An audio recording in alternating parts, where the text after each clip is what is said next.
Rendre un certain nombre de prises en charge de santé abordables à nos patients, abordables à nos concitoyens. Le cancer, notamment celui du sein, c'est un problème vraiment majeur de santé publique et comme disait Madame Manoukian, c'est dévastateur quand on vous l'annonce. Malheureusement, les coûts de cancer sont très élevés.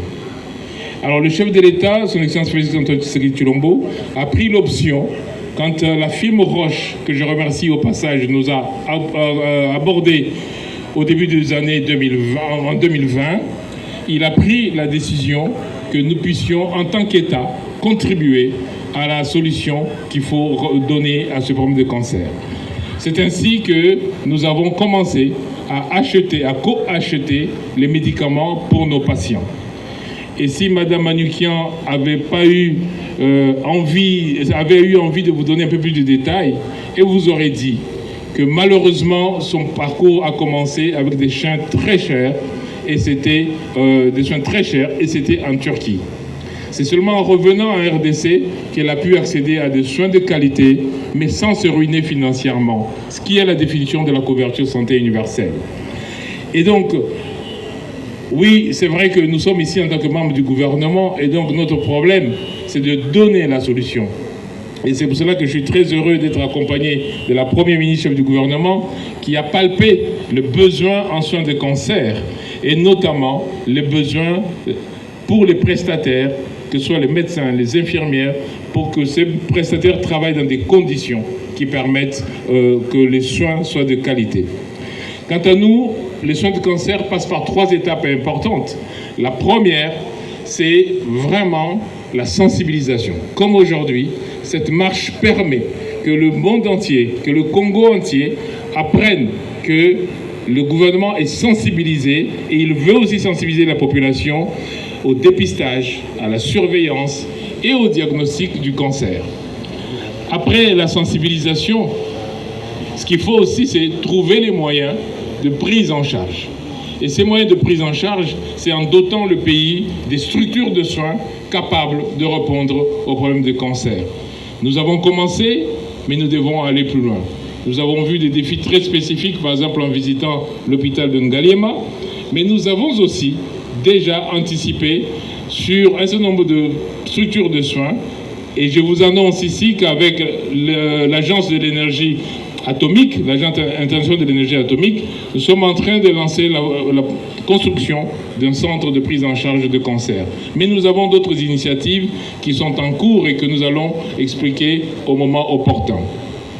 À côté de la prise en charge, nous avons besoin de beaucoup d'innovation. Voilà pourquoi est-ce que c'est important d'être avec la ministre de l'Enseignement supérieur universitaire et de tous les membres du gouvernement, parce que les nouvelles technologies peuvent nous aider à gagner beaucoup plus rapidement. Je pense à l'intelligence artificielle qui peut nous aider à diagnostiquer très tôt et à soigner beaucoup plus rapidement. Mais je pense aussi à l'utilisation d'un certain nombre de moyens de prévention, comme la vaccination contre le cancer du col, qui est utilisée dans beaucoup de pays, et dans tous les pays européens d'ailleurs, pour éviter que nos jeunes filles développent le cancer du col. Et donc, tous ces moyens doivent nous permettre, en tant que gouvernement, de répondre à cette question cruciale qui est comment prendre en charge nos patients qui sont atteints de cancer. Voilà pourquoi est-ce que, dans le cadre de la couverture santé universelle, après, bien sûr, le paquet de soins que nous avons donné aux mamans enceintes qui doivent accoucher, qui on appelle la gratuité de la maternité, nous allons généraliser un premier paquet de base qui, lui, prendra les maladies qui nous touchent le plus souvent, c'est-à-dire les maladies infectieuses. Mais, vu l'évolution du cancer et des maladies chroniques, il n'est pas possible de penser qu'on puisse ne pas intégrer les autres pathologies chroniques, dont le cancer, au moins dans sa partie prise en charge, dans sa partie diagnostic et prise en charge dans le paquet qu'on va mettre en place. Donc j'espère que cette marche va nous sensibiliser davantage en tant que population, mais va surtout nous responsabiliser davantage en tant que gouvernement pour répondre aux besoins de nos populations qui souffrent de cancer. Je vous remercie.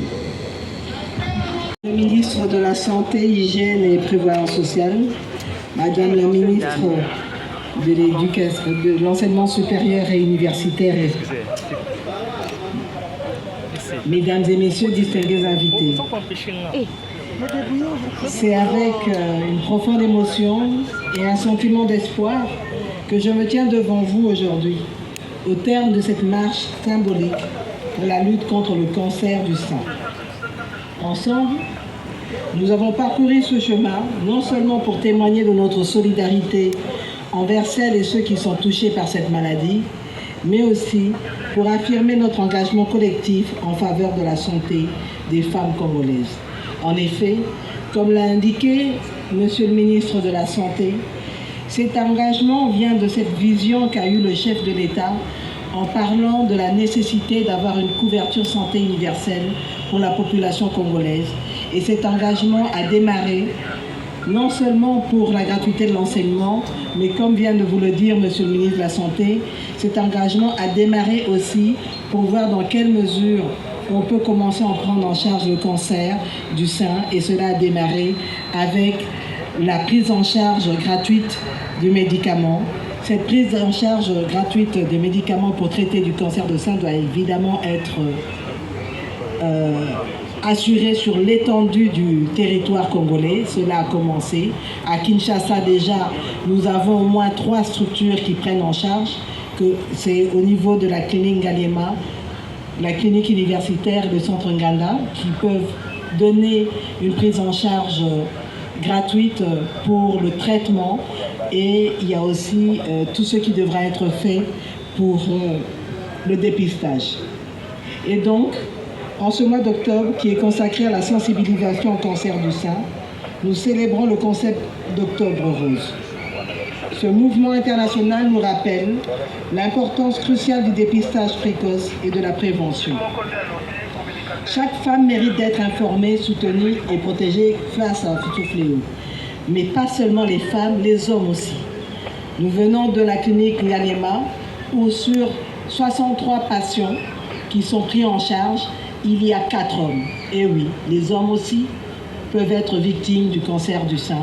Et donc c'est important que toute la population, toute la communauté soit sensibilisée. C'est pourquoi aujourd'hui nous devons nous rappeler que la connaissance est notre meilleure arme. En nous réunissant ici, nous envoyons un message clair. Le dépistage régulier peut sauver des vies. Je tiens à saluer toutes les initiatives sportives et éducatives qui se déroulent aujourd'hui. Elles sont essentielles pour sensibiliser notre population et encourager les femmes en particulier, mais aussi, comme je l'ai dit, les hommes, à prendre en main leur santé. C'est ensemble, par l'éducation et le partage d'informations, que nous pourrons réduire l'impact de cette maladie. Nous avons le pouvoir de changer les mentalités, de briser le silence et de promouvoir une culture de la prévention. En ce jour, engageons-nous à être des ambassadeurs de cette cause, à parler du dépistage et à encourager nos mères, nos sœurs et amis, mais aussi nos pères et nos frères, à faire de leur santé une priorité. C'est vrai qu'au cours de ce mois d'octobre, nous parlons plus du cancer du sein, et comme l'a dit le responsable du Centre national du cancer, en février, nous pourrons parler du cancer de manière plus large, mais j'attire aussi l'attention qu'aujourd'hui, le cancer devient une question de santé publique, et que non seulement on a aussi aujourd'hui un problème de cancer de sein, mais il y a le cancer de l'utérus et le cancer de la prostate, auquel il faut accorder un regard très important, parce que il y va aussi de la santé de nos concitoyens. Je voudrais ici indiquer l'engagement du gouvernement, avec à la tête l'engagement du chef de l'État, pour la prise en charge gratuite pour les médicaments, et assurer qu'il n'y ait plus de rupture de stock, parce que cela est important pour assurer que tous les malades qui sont pris en charge puissent bénéficier d'un traitement du début jusqu'à la fin, afin d'assurer aussi une rémission.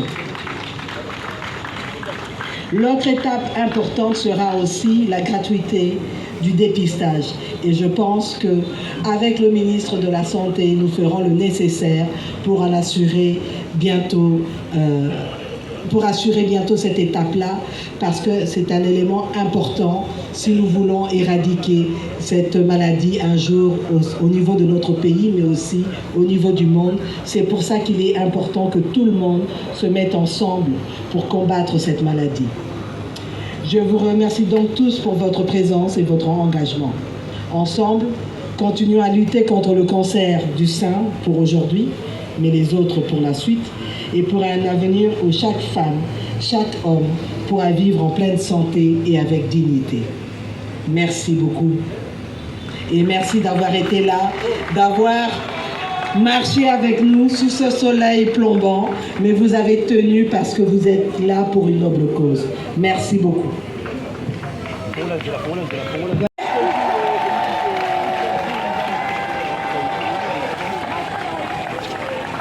Merci beaucoup. Merci beaucoup, très chères autorités. Cette cérémonie est finalement terminée. Le protocole va...